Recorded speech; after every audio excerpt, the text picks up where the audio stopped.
Olá pessoal, dando continuidade aí aos fármacos utilizados contra os protozoários, nós estávamos falando na nossa aula ao vivo dos tripanomicidas, né? E nós paramos aí quando a gente estava indo iniciar a fala a respeito do benzonidazol. Então vamos lá.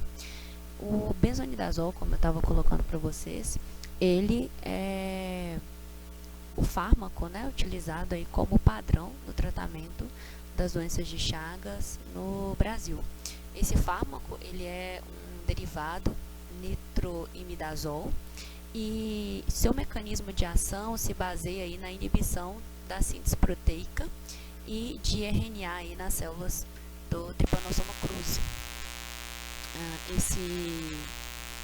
Esse fármaco, né, ele apresenta alguns efeitos diversos quando os pacientes utilizam, tais como náuseas, formigamento, cefaleia, vertigem e fadiga.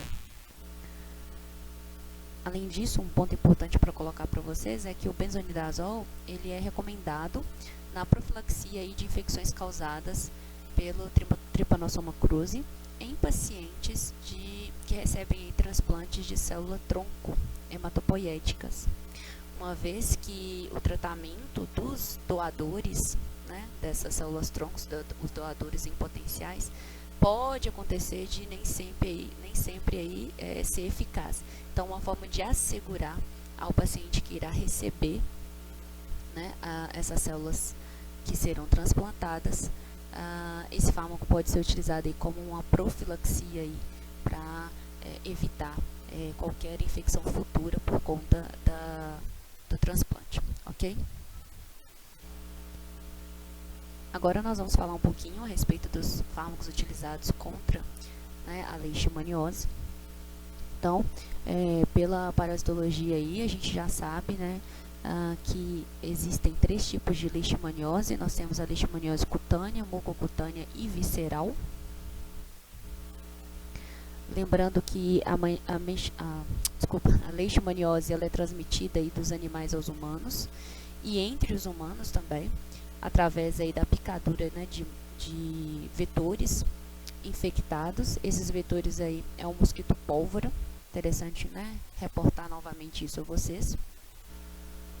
O diagnóstico da leishmaniose aí, ele é estabelecido pela demonstração do parasita em material de biópsia e também lesões cutâneas, né? A professora Mônica aí, nas aulas de leishmaniose, né, deve ter exposto já isso para vocês, então só estou retomando. Então vamos falar agora um pouquinho aí a respeito dos tratamentos para leishmaniose. Quais são os fármacos que a gente tem disponível aí no mercado? Nós temos os antimoniais pentavalentes. Dentro desse grupo aí a gente tem um fármaco que nós denominamos como estibogluconato de sódio. Nós temos aí a pentamidina e a anfotericina B. Lembrando aí que nós falamos um pouco da pentamidina, quando a gente estava falando aí dos fármacos tripanomicidas. Ela inibe né, enzimas do metabolismo e também interfere aí na síntese do DNA, RNA e proteínas. Então nós vamos focar agora aqui no estibogluconato de sódio e na anfotericina B.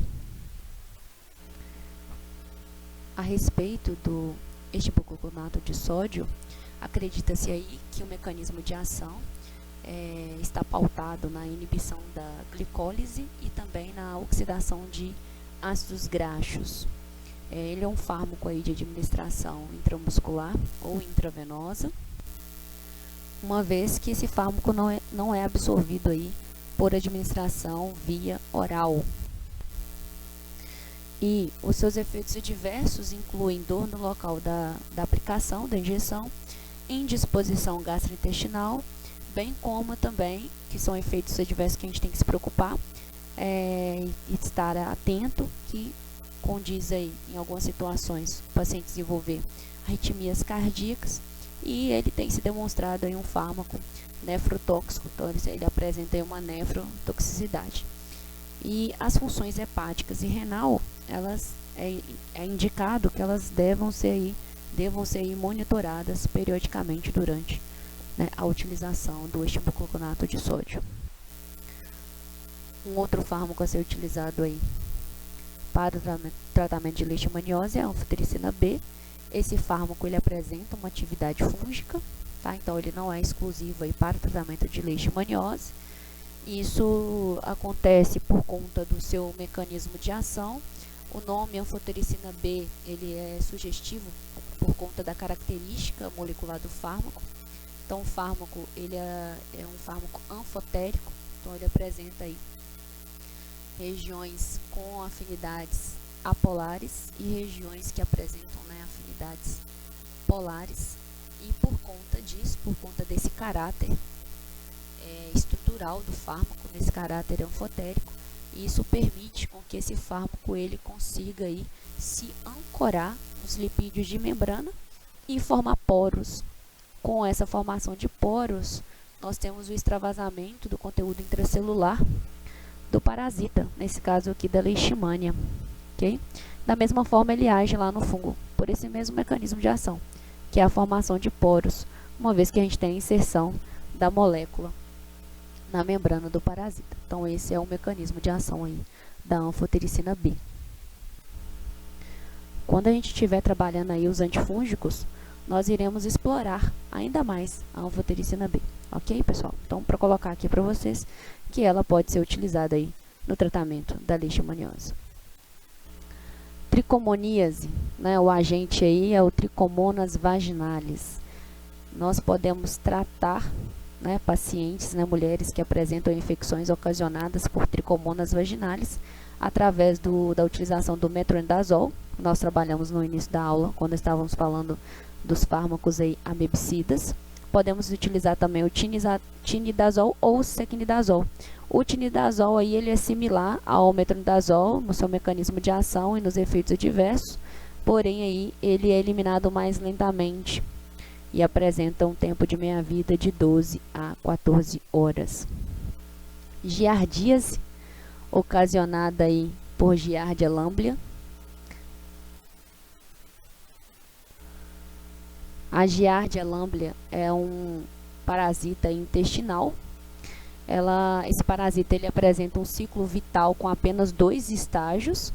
Então, nós temos aí o trofozoito binucleado com 4 flagelos e o cisto aí, fármaco resistente com 4 núcleos, igual estou mostrando aqui, né? Está apontado aqui para vocês na figura 36.18. Então, a ingestão em geral desse parasita ocorre aí através de água contaminada, né? Então, através da água contaminada, nós temos aí a infecção. Os trofozoitos se localizam aí no intestino delgado e se dividem por fissão binária. Então, nós temos aí a formação de cistos que passam para o exterior com as fezes. Então, o ser humano elimina esses cistos através da evacuação, através das fezes.